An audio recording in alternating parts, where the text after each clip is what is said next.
কিরে, কালকে তোর রোল নাম্বার দেখলাম মেডিকেলের ফলাফলে। হ্যাঁ, তুই ঠিক দেখছিস। তা তোর কেমন লাগছে এখন? এখন এই তো মনে হয় দুনিয়াটা আমার হাতের মুঠোয়। তা মনে হওয়ারই কথা। তা তুই কোনো জায়গায় চান্স পাসনি? না রে, দেখি কি হয়, এখনো কয়েক জায়গায় পরীক্ষা দেওয়া বাকি আছে।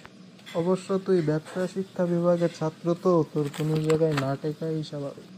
তুমি আর চান্স পাইছো দেখে তোমার এত দেমাগ না? আচ্ছা, আমিও তোমাকে চান্স পেয়ে দেখাই দেব। দেমাগের তো কিছু নাই এখানে, যেটা বাস্তব সেটা তো মানতেই হবে। আর দেখি তুই কেমনে চান্স পাস।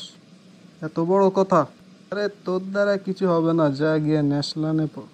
অবশ্য এখনো ন্যাশনালেও ভর্তি পরীক্ষা নেয়, দেখ ওইখানেও চান্স পাস। এত অহংকার! আরে যা, তাও বকিস না, এখান থেকে যা। এছাড়া আমার আব্বা কইছিল মেডিকেলে চান্স পেলে R15 কিনে দিব। আজকে এমনিও তাড়া আছে, R15 কিনতে যাব। আচ্ছা যা। কিরে, একটু আগে দেখলাম তোকে গ্যারেজে KTM বাইকটা ঢুকাতে। আমার আব্বা কইছিল আমি ইউনিভার্সিটিতে চান্স পাইলে KTM বাইক কিনে দিব, তাই আর কি। কি? তার মানে তুই চান্স পাইছিস? হ্যাঁ, এত অবাক হওয়ার তো কিছু নাই। তা তুই কোথায় এমন চান্স পাইছিস? এই তো ঢাকা ইউনিভার্সিটি সি ইউনিটে 1000 সিটের মধ্যে 243তম আমার সিট পজিশন ছিল। আমি তো অবাক হয়ে গেলাম।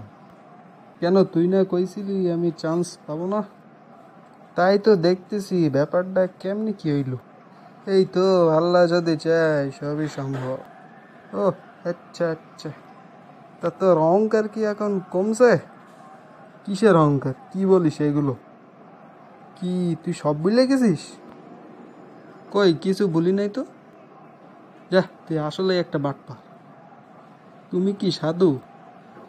আরে যা তো এখান থেকে, আমার বাইকের কাজ করাতে হবে, সময় নেই। কি এমন কাজ যে তোর সময় নেই? আরে আমার বাইকের ব্রেকিং পিরিয়ড চলে, তো তাই মোবিলটা পাল্টাইতে হবে।